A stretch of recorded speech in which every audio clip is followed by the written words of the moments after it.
This video is for pork lovers only, so let's get started. Hello guys, আজি মোৰ হাতত কি আছে গম পাইছেনে? এয়া হৈছে গাহৰি চুঙাত দিয়া। আজি আমাৰ ঘৰ ৰাতি সাজটো হৈছে গাহৰি চুঙাত দিয়া প্লাস নতুন চাউলৰ ভাত।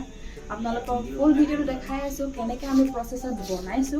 সো ভিডিওটো এন্ডলৈকে চাই থাকিব and without wasting any time guys, let's get started. তোমালোকে গাহৰি কেনেকৈ খাইছে মই হেতু নাজানো, কিন্তু মোৰ পদ্ধতিৰে মানে মাৰ ভাগৰ ৰেচিপিটো আজি আপোনালোকে লৈ চাওক।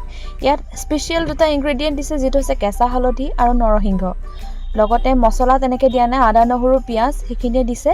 আৰু চুঙাত যেনেকৈ এজ ইউজুৱেল যেনেকৈ আপোনালোকে দিয়ে তেনেকৈ দিয়া হৈছে। পিছে এই দুটা বস্তুহে এড হৈছে অকল নৰসিংহ আৰু কেঁচা হালধি। সো এইটো আপোনালোকে ৰেচিপিটো খাই চাব, তাৰপিছত মোক কমেণ্ট ছেকশ্যনত জনাব। ইয়াত আমি জুই বেছিকৈ দিব লাগিব, তেতিয়াহে বস্তুটো সিজিব। তো আমি এতিয়া খেৰ দিম, লগতে সৰিয়হ দিব লাগিব। মোক অজয়ে হেল্প কৰি আছে, লগতে মাও বহুতখিনি হেল্প কৰিলে। মইখিনি মানে গোটেইখিনি, আৰু ভিডিঅ' ক্ৰেডিট গুডু। বস্তু এটা বনাই খাবলৈ যিমান ভাল ন, সেই সিমানখিনি ষ্ট্ৰাগলো থাকে। বহুতখিনি বস্তু গোটাব লাগে এটা ধুনীয়া এটা ডিছ বনাবলৈ কাৰণে। আৰু অজয় আৰু মা নথকা হ'লেতো এই ডিছটো সম্পূৰ্ণ নহয়েই। চ' মই গৈ মেলি অলপমান লাগি দিলোঁগৈ, কাৰণ ময়ো অফিচৰ পৰা পাইছিলোঁগৈহে। আৰু এনেকৈ চুঙাত দিয়া গাহৰি খোৱাৰ কথা ক'লে, ভণ্টিহঁতো আহিছিলে।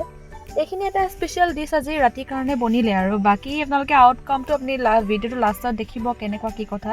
আজিকালিতো বহুত মানুহে এইবোৰ বনাই নাখায়েই, ৰেষ্টুৰেণ্টত যাই খাবৰ কাৰণে চুঙাত দিয়া গাহৰি বোলে। বস্তুবোৰ খাবলৈ যিমান সোৱাদ নহয়, তাৰ বিহাইণ্ড দ্য ষ্ট্ৰাগলটো একদম মেইন, কৈছোঁ নহয়। মই বাৰু বিশেষ কাম কৰাই নাই, জুই জ্বলাই ধোঁৱা খাই চুঙাত দিয়া গাহৰি খাইহে এৰিলোঁ। পিছে মই বৰ বেয়া নবনাওঁ। সেইদিনাখন হাঁহৰ কাৰী বনাইছিলোঁ, কি ধুনীয়া বনাইছিলোঁ। আজি হৈছে চুঙাত দিয়া গাহৰি, আজিও বহুত ধুনীয়া হৈছিলে খাবলৈ। আৰু মই প্ৰথমবাৰৰ বাবে মই চুঙাত দিয়া গাহৰি বনাইছোঁ, আগতে ষ্টিকত দিয়া বনাইছিলোঁ। পিছে নাও ইটছ টাইম টু আনবক্সিং মাই চুঙা। চাই থাকক কেনেকুৱা ওলায়।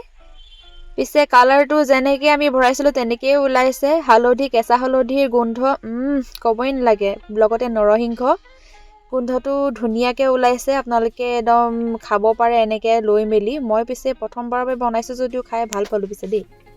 আৰু এইবোৰ কৰি মেলি যেনেকৈ লেতেৰা কৰিলোঁ তেনেকৈ চাফাও কৰিলোঁ, কাৰণ লগৰ কাম লগত আমি কৰিব লাগে নহয়নে।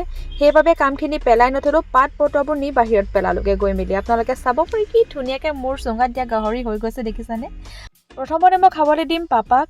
আৰু মই বনাইছিলোঁ ঔটেঙা কচু, মই মায়ে মিলি বনাইছোঁ। তাৰপিছত গাহৰি এনেকুৱা চুঙাত দি অলপ দিছোঁ পাপাক খাবলৈ কাৰণে। এয়া পাপাক দিছোঁ, চাওকচোন। পাপা খাব দে।